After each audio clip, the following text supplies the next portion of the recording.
everybody, welcome back to my channel. Mia here. Today's video is going to be my wrap-up for the month of December.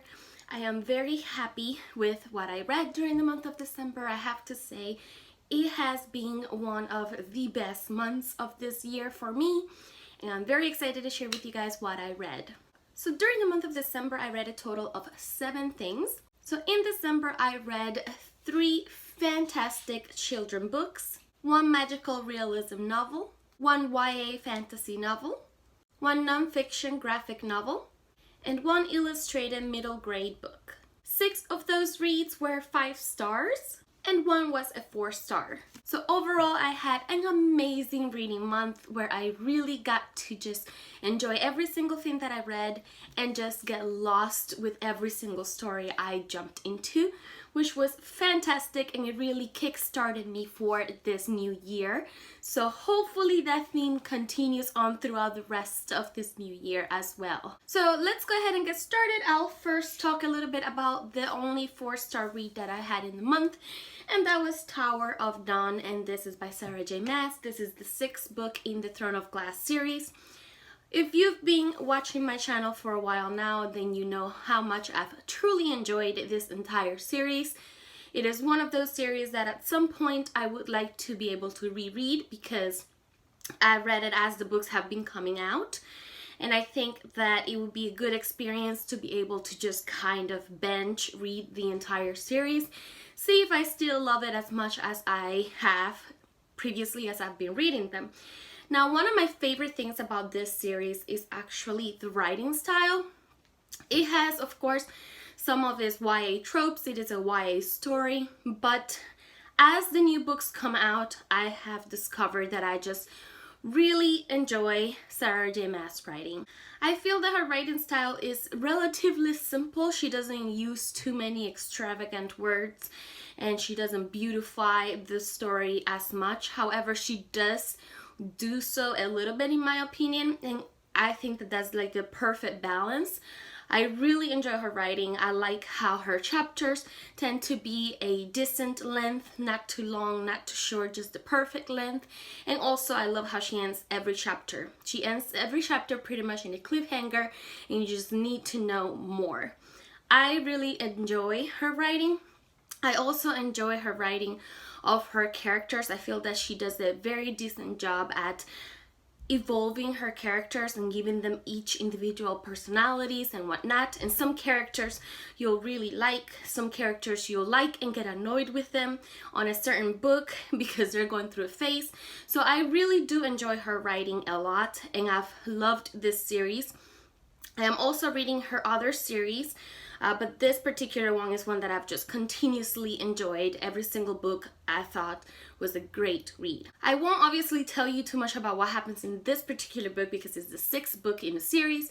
Therefore, I would definitely be spoiling you on the previous books. However, I did enjoy the writing style yet again, and I did enjoy the actual storytelling. I think that she is pretty good with a plot device, and I think that everything kind of ties up together at one point or another. I love how she included certain characters in this book that you haven't heard of for a while, and I had assumed that they were just passing characters, yet they do have a purpose, and she brought them back. So I like that about her writing. Anyways, even though it was a 4-star, it was an amazing read, and I really enjoyed it. I can't wait for the next book to be released. I think it's going to be released sometime in fall this 2018, and I look forward to getting it once the entire series has been completed. I do plan on just bench read the whole series once again and see if I enjoy it as much as I have so far. Moving on to all the other wonderful 5-star reads, I also picked up in December Pedro Paramo, and this is by Juan Rulfo, and I believe this is a classic from the Mexican literature. He's a very well-known Mexican writer. I hadn't heard from him before, but my dad praises him entirely, and I trust his judgment, and he got this for me because he wanted me to read it. I'm so happy I did. It was absolutely amazing. It's relatively short and is a magical realism kind of story. In a way, it was similar to Gabriel Garcia Marquez writing. Not entirely, it had definite differences, but in a way it kind of reminded me of his books. It's definitely one of those books that I think I'll be thinking about for a while, and I do definitely plan on rereading it because it's such a small book that I think if you read it in one sitting, you'll be able to truly benefit from the author's writing and the story.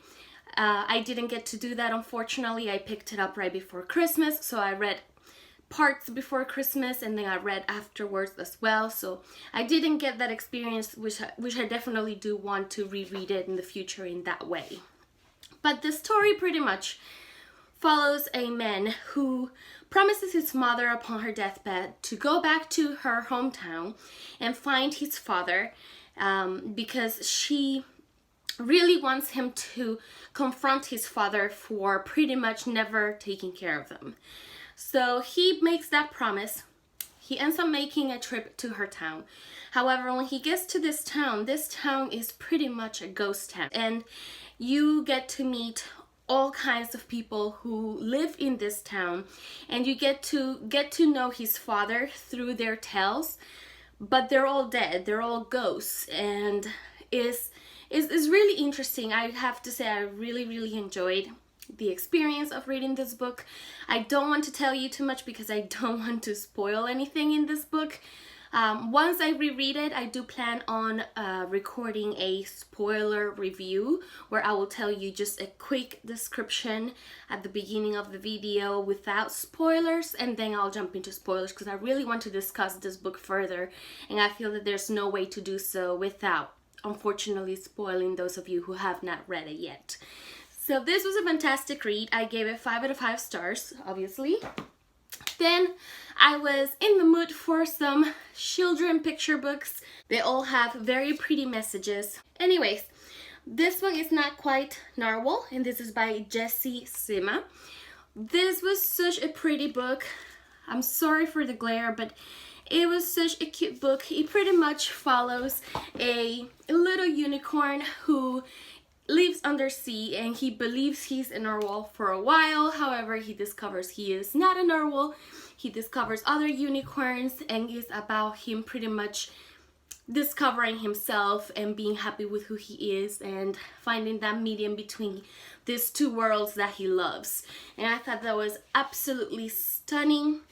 The illustrations are very beautiful as well.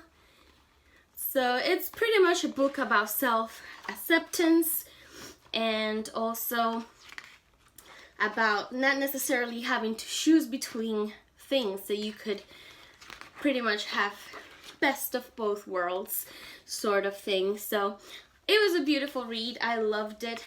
Another children's book I absolutely adored that I read this last December was The Wonderful Things You Will Be, and this is by Emily Wentfield Martin. I've already talked about this book in my favorite books of the year. The illustrations are absolutely stunning, and the book is pretty much about all the things that you would envision your child doing during their life, and just how you can't wait to be a part of their growing in their life, as well as to discover what kinds of things will be passionate to your children and what kinds of things they'll accomplish in their life.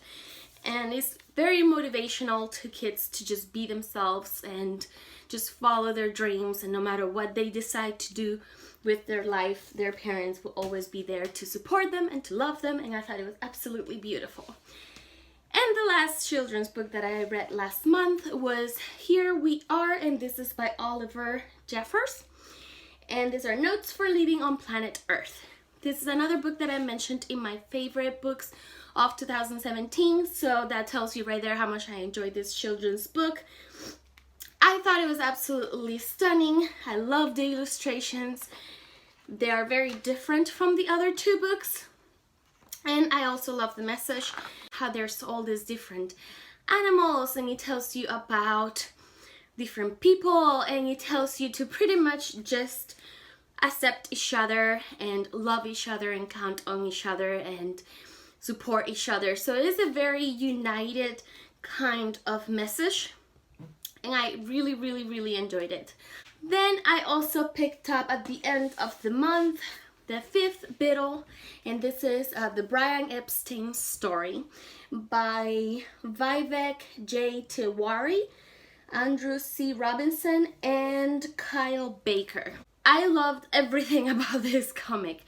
It was one of the best graphic novels comics I've read in a while because it has amazing art style, and also the way that the story is told, like you can tell these people really wanted to share the life story of Brian Epstein. They put a lot of thought into it. It's one of those few comics that really concentrate on the story that's being told, and it concentrates on the person that they're trying to portray throughout the story.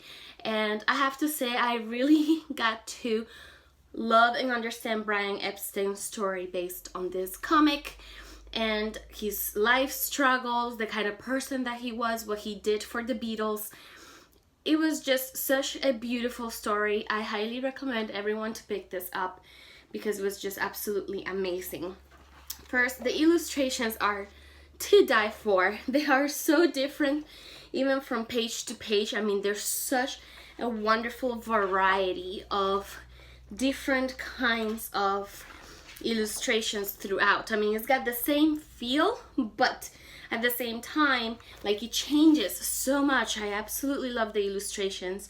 There's even a section where they're telling a small trip that they did to an island, and it just used a completely different art style. I wish I could find it quickly to show you at least one of those clips. Pretty much he was the manager of the Beatles, and he is who truly made them known as they were. He discovered them, and he just decided he really wanted to support them and really wanted to take care of them. And he did a lot of things for this group, for this band, according, of course, to what this comic says. I haven't actually researched him in any other way, but he took great care of them. He gave them their image. He gave them their branding. He invested a lot of his own money in order to help them succeed. Eventually, he ended up having other artists under his label as well. But the Beatles were the first, and they were pretty much his boys. His life was kind of drastic because at the time when all of this is happening, he's also struggling because he is homosexual, and in England at the time it was a crime to be homosexual, and you could be actually thrown in jail and imprisoned or worse because of that.